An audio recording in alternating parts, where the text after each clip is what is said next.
नमस्कार दोस्तों, स्वागत है आपका अपना यूट्यूब चैनल टुडे एग्जाम पर। दोस्तों, जैसा कि अभी एसएससी सीजीएल की एग्जाम चल रही है, लेकिन इस बार जो है आयोग ने एनालिसिस पे बैन लगा रखा है। इसीलिए इन सभी बातों को ध्यान में रखते हुए हम डायरेक्ट एनालिसिस नहीं करा पा रहे हैं। फिर भी जो भी टॉपिक ट्रेंड में है, जहाँ जहाँ से प्रश्न पूछे जाने की संभावना है, उन सभी टॉपिकों को लेकर आप लोगों के लिए वीडियो बना रहा हूँ। तो चलिए दोस्तों, शुरू कर लेते हैं। और ये जो वीडियो का पीडीएफ होगा आपको हमारे टेलीग्राम चैनल पे मिल जाएगा, तो आप ले लीजिएगा वहाँ से, ताकि आपको जो है ज़्यादा से ज़्यादा बेनिफिट मिल सके। यहाँ पे एक प्रश्न हमने रखा है, स्वराज द्वीप कहाँ स्थित है। स्वराज द्वीप कहाँ स्थित है। एसएससी का जो सबसे चहेता फील्ड है आपका जीएस में क्वेश्चन पूछने का, आर्ट एंड कल्चर और खेल नृत्य, ये सबसे जो है काफ़ी ज़्यादा क्वेश्चन पूछा जाता है एसएससी एग्जाम के अंदर। जैसा कि अभी आप देख ही रहे हैं, बाद बाकी आप समझदार हैं। तो स्वराज द्वीप कहाँ स्थित है, तो ये आपका अंडमान एवं निकोबार द्वीप समूह में स्थित है। अब अंडमान और निकोबार द्वीप समूह में जो जो चीज़ याद आएंगे यहीं पे जिक्र कर लेंगे, ताकि आपका जो है एग्जाम में अगर क्वेश्चन आए तो छूटे नहीं। शहीद द्वीप अंडमान निकोबार में है। व्हीलर द्वीप उड़ीसा में है। व्हीलर द्वीप का नाम बदलकर अब जो है अब्दुल कलाम द्वीप कर दिया गया है, और यहाँ से जो है परीक्षण वगैरह का काम किया जाता है, और ये उड़ीसा में है। ठीक है। साथ ही साथ अंडमान निकोबार में जो है इंडिया का सबसे छोटा नेशनल पार्क, जो साउथ बटन नाम है इनका, तो ये भी आपका जो है अंडमान निकोबार में है। बैरन द्वीप का नाम आपने जरूर सुना होगा, ये भी आपका अंडमान निकोबार में है। सैडल पीक का नाम आपने जरूर सुना होगा, ये भी आपका अंडमान निकोबार में है। और अंडमान निकोबार कहाँ स्थित है ये भी पूछा जाता है, तो ये आपका बंगाल के खाड़ी में स्थित है। ठीक है, बंगाल के खाड़ी में स्थित है आपका अंडमान निकोबार। अंडमान निकोबार की राजधानी कहाँ है, पोर्ट ब्लेयर है, और ये एक केंद्र शासित प्रदेश है। तो इतनी बात आपको ध्यान रखना है। हम क्वेश्चन एक पढ़ाएंगे लेकिन जवाब कई सारे होंगे, तो आप अपने हिसाब से जो नहीं आता है उसे नोट कर लीजिएगा। खानवा का युद्ध किसके मध्य लड़ा गया था, तो खानवा का युद्ध जो है बाबर और राणा सांगा के मध्य 1527 ईस्वी में लड़ा गया था। बाबर जो है पानीपत की प्रथम लड़ाई के विजेता है, और इसी के पश्चात जो है भारत में मुगल वंश की स्थापना होती है। इससे पहले जो है दिल्ली सल्तनत कालीन चलता आ रहा था शासन। तो दिल्ली सल्तनत पे टोटल 5 वंश शासन किया, और इसका जो शासन कब समाप्त हो जाता है दिल्ली सल्तनत का, 1526 में पानीपत की प्रथम लड़ाई में लोधी वंश, जो दिल्ली सल्तनत के 5वें वो अंतिम वंश थे, उनके भी अंतिम शासक इब्राहिम लोधी के साथ युद्ध होती है पानीपत की प्रथम। इसमें बाबर विजयी हो जाते हैं और मुगल वंश की स्थापना होती है। इसके बाद पानीपत की तीन लड़ाई है, तो दो अन्य की भी बात कर लें तो पानीपत की दूसरी लड़ाई 1556 में अकबर और हेमू के बीच में होता है, इसमें अकबर विजयी होता है। पानीपत की तृतीय लड़ाई 1761 में अहमद शाह अब्दाली और मराठों के बीच में होता है, इसमें अहमद शाह अब्दाली की विजयी होती है। बाबर के रिलेट में एक प्रश्न अभी हाल में ही पूछा गया कि बाबर का भारत में अंतिम युद्ध कौन सा था, तो ये आपका घाघरा का युद्ध हो जाता है। ठीक है, बाबर की मृत्यु 1530 में हो जाती है।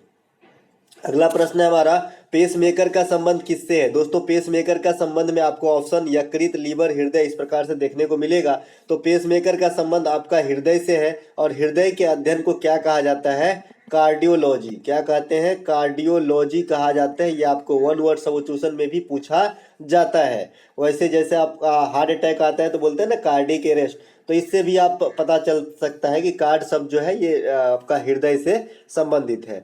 अगला प्रश्न है हमारा, निम्नलिखित में से किस संघ के पौधे, यहाँ पे थोड़ा सा मिसप्रिंट है तो चलते हैं आगे, यहाँ पे कुछ और बता देते हैं।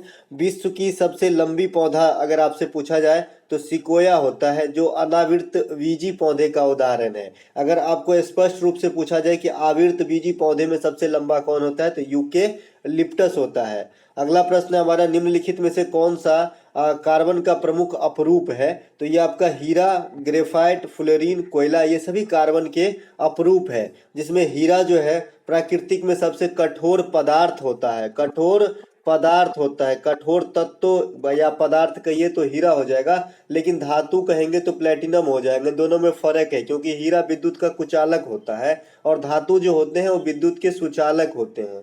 ठीक है, हीरा की चमक के कारण क्या है, तो पूर्ण आंतरिक परावर्तन, टोटल रिफ्लेक्शन ऑफ लाइट जो है हीरा के चमक की कारण होती है। ग्रेफाइट अधातु होते हुए भी विद्युत का सुचालक होता है, ये अपवाद है।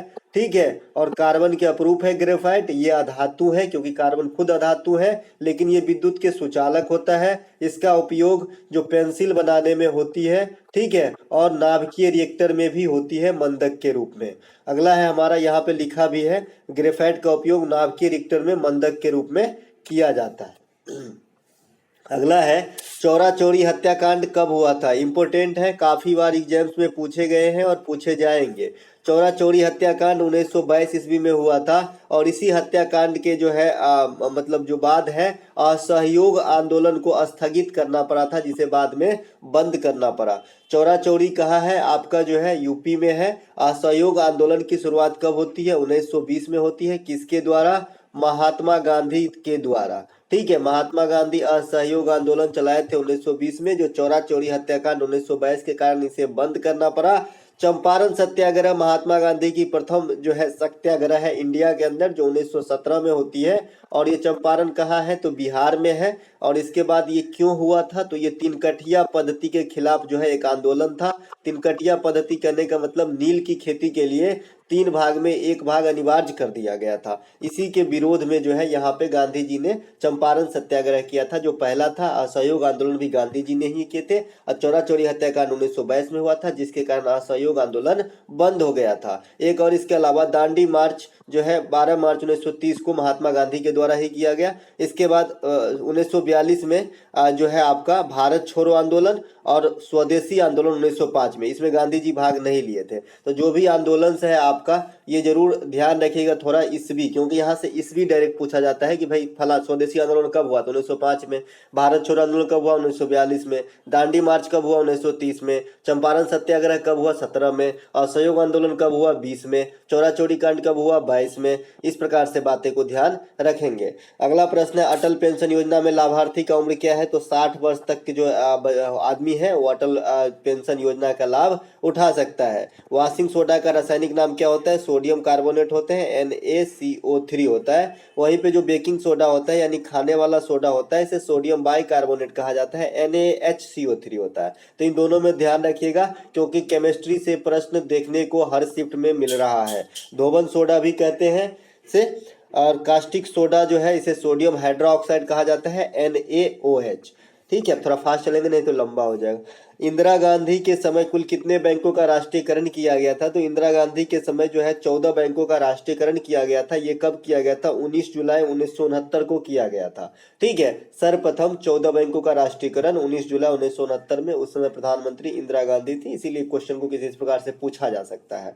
बैंकों का दूसरी बार भी राष्ट्रीयकरण होता है 1980 में, जो 6 बैंकों का होता है। ठीक है, तो प्रथम बार में 14 का, दूसरी बार 1980 में 6 बैंकों का। वर्तमान में भारत के सार्वजनिक क्षेत्र में कुल 12 ही बैंक शेष बचे हैं, क्योंकि बड़े जो भी बैंक है वो बड़े बड़े बैंकों में विलय होते गए। ठीक है, भारत की सबसे बड़ी सार्वजनिक क्षेत्र का बैंक जो है स्टेट बैंक ऑफ इंडिया है। 2 नंबर पे आपका जो है PNB है। ठीक है, और भारत का केंद्रीय बैंक की बात करेंगे तो RBI है। क्या RBI में किसी आम आदमी का खाता खुल सकता है? तो नहीं खुल सकता है। ठीक है, RBI का गवर्नर कौन है? अभी शक्तिकांत दास है, जो 25वें नंबर का है। तो ये बात सब आपको ध्यान रखना होगा। RBI का काम भी आपको याद रखना होगा, नोट छापना, मौद्रिक नीति जारी करना, रेपो रेट जारी करना, रिवर्स रेपो रेट जारी करना, SLR तय करना, CRR तय करना, ये सब RBI के प्रमुख कार्य में से है। सरदार सरोवर बांध परियोजना किस नदी पर स्थित है? तो ये आपका नर्मदा नदी गुजरात में स्थित है, सरदार सरोवर बांध परियोजना। नर्मदा नदी की उद्गम कहाँ से होती है? तो अमरकंटक MP से होती है। ठीक है, इसके बाद ये उल्टी दिशा में प्रवाहित होती है, यानी जो है आपका ये ईस्ट टू वेस्ट प्रवाहित होती है। अन्य नदियां जनरली जो है पश्चिम से पूर्व की तरफ बहती है, लेकिन ये जो है पूर्व से पश्चिम की ओर बहती है और अरब सागर में आके गिरती है ये नर्मदा नदी। ठीक है, इसके अलावा डेल्टा का निर्माण नहीं करता है। जो भी नदी उल्टी दिशा में बहती है वो डेल्टा का निर्माण नहीं करती है। इसे मध्य प्रदेश का जीवन रेखा भी कहा जाता है। नर्मदा नदी पर अन्य परियोजना भी है, जैसे इंदिरा सागर परियोजना, ओमकारेश्वर परियोजना, सरदार सरोवर परियोजना, ये सब नर्मदा नदी पर स्थित है। इसके बाद एक जलप्रपात है इस पे, है ना, धुआंधार जलप्रपात है, तो ये बात भी ध्यान रखेंगे। इसके इसके बाद है राष्ट्रमंडल खेल 2022 में भारतीय ध्वजवाहक कौन थे। जो राष्ट्रमंडल खेल अभी कॉमनवेल्थ गेम 2022 के अंदर हुआ था, जून उन में हुआ था, तो इसके जो है ध्वजवाहक कौन थे, तो पीवी सिंधु और मनप्रीत सिंह जो है इनके ध्वजवाहक रहे थे। समापन ध्वजवाहक शरद कमल रहा था। ये आपका आरंभिक जो है ध्वजवाहक रहे थे, जो आरंभ होता है शुरुआत में, और जब समाप्त हुआ था तो उस समय भी जो है फ्लैग को मतलब लिया जाता है, तो ये शरद कमल थे। तो दोनों बात ध्यान रखेंगे, अगर आरंभिक पूछा जाता है या फिर सिर्फ ध्वजवाहक लिखा जाता है तो आपका आंसर पीवी सिंधु और मनप्रीत सिंह होगा, ठीक है। लेकिन अगर आपको लिख दिया जाता है कि समापन सत्र के ध्वजवाहक कौन थे, तो शरद कमल होंगे। भारत ने ओलंपिक में कुल कितने ओलंपिक ने यहाँ नहीं, यहाँ पे होगा, भारत ने जो राष्ट्रमंडल खेल में 61 पदक प्राप्त किए थे, ठीक है। ये वाला जो 2022 का राष्ट्रमंडल खेल हुआ, इसमें भारत ने 61 पदक प्राप्त करते हुए चौथा स्थान हासिल किया था। तो ये बात भी ध्यान रखेंगे, ये सब अब तक का सबसे अच्छा सफर रहा है। इसमें 22 गोल्ड, 16 रजत और 23 कांस्य पदक जीता था। भारत ने टोक्यो ओलंपिक में 7 पदक जीते, जिसमें 1 गोल्ड, 2 रजत और 4 ब्रॉन्ज थे, ठीक है। अब बात करें कि इसका राष्ट्रमंडल खेल की शुरुआत कब होती है, तो 1923 में कनाडा के हैमिल्टन शहर से होती है। इसके बाद ओलंपिक खेल की शुरुआत जो आधुनिक वाली है 1896 में एथेंस से होती है, और भारत जो है 1900 ईस्वी में पेरिस ओलंपिक से भाग लेना जो है आरंभ किया है। तो ये बात भी ध्यान रखेंगे। इसके अलावा भारत को सबसे अधिक गोल्ड जो है ओलंपिक के अंदर किस खेल में मिला है, तो हॉकी में मिला है, तो ये बात भी आप ध्यान रखेंगे, 8 गोल्ड, ठीक है। प्रश्न यहाँ पे 17वां प्रवासी भारतीय दिवस सम्मेलन 2023 का आयोजन कहाँ प्रस्तावित है, तो ये आपका इंदौर मध्य प्रदेश में होगा। और प्रवासी भारतीय दिवस कब होता है ये आप जानते ही हैं, क्योंकि महात्मा गांधी का आगमन हुआ था 1915 के दिन, इसी मतलब पावन दिनों में, यानी 8 से लेकर 10 जनवरी के बीच मनाया जाएगा। ये 9 जनवरी होता है प्रवासी दिवस पार्टिकुलर मनाते हैं, ठीक है। तो इस बार का जो आयोजन है प्रवासी भारतीय दिवस का, ये आपका इंदौर में होगा। इंदौर के बारे में और क्या है, तो इंदौर जो है स्वच्छता रैंक में प्रथम स्थान रखता है इंडिया के अंदर, जो एमपी में है, और ये कई सालों से ये जो है रिकॉर्ड कायम रखा है, ठीक है। प्रवासी दिवस जो है 9 जनवरी को महात्मा गांधी के आगमन, जो दक्षिण अफ्रीका से आए थे, कितने ईस्वी में, 1915 में, इसी कारण मनाया जाता है। इनमें से कौन सा खारे पानी का झील है, तो चिल्का झील जो है ये खारे पानी का झील है। चिल्का झील भारत की सबसे बड़ी खारे पानी की झील है, जो उड़ीसा में स्थित है।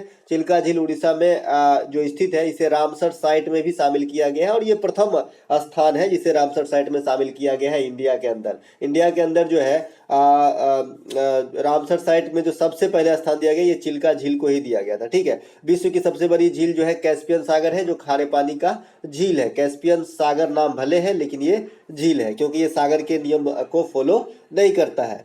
मंत्री परिषद लोकसभा के प्रति उत्तरदायी होता है, कौन सा अनुच्छेद में यह बात कही गई है। जो भी मंत्री परिषद है जो है लोकसभा के प्रति उत्तरदायी होता है, यह अनुच्छेद 75 में कहा गया है, ठीक है। तो ये बात भी आप ध्यान रखेंगे। इससे एक प्रश्न मिलता जुलता और आता है कि वित्त विधेयक जो है ये किस सदन में पेश किया जाता है, तो वित्त विधेयक जो है लोकसभा में पेश किया जाता है, ठीक है। इसके अलावा एक प्रश्न आता है कि जो प्रधानमंत्री की नियुक्ति है ये कौन से आर्टिकल के अंतर्गत किया जाता है, तो 75 के 1 के तहत जो है प्रधानमंत्री की नियुक्ति जो है आपका राष्ट्रपति करता है, और प्रधानमंत्री के सलाह पर राष्ट्रपति अन्य मंत्रियों की नियुक्ति करता है। आई होप आप समझ गए, ठीक है। तो ये 75 के 1 में ही इस प्रकार की बात कही गई है।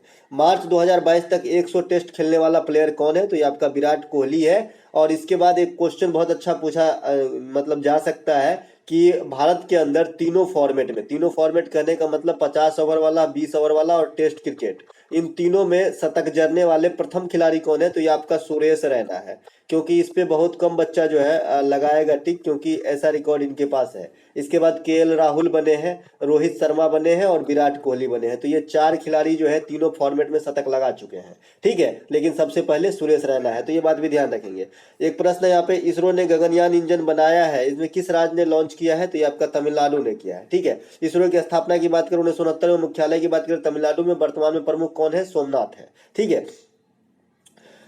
एक ओजोन परत किस चीज को प्रभावित करता है, तो चांदी वगैरह की चमक को कम कर देता है ओजोन परत। ओजोन परत का सूत्र आपसे पूछ लिया गया था एक बार, तो O3 होता है, ठीक है। तो ये बात भी ध्यान रखेंगे, ये क्यों जरूरी है, तो परावैंगनिक किरणों से हमारी रक्षा करती है ओजोन लेयर, ठीक है। नहीं तो पृथ्वी पे इतनी टेम्परेचर बढ़ जाएगी कि जनजीवन कल्पना करना जो है संभव नहीं है अगर ओजोन लेयर नहीं हो तो।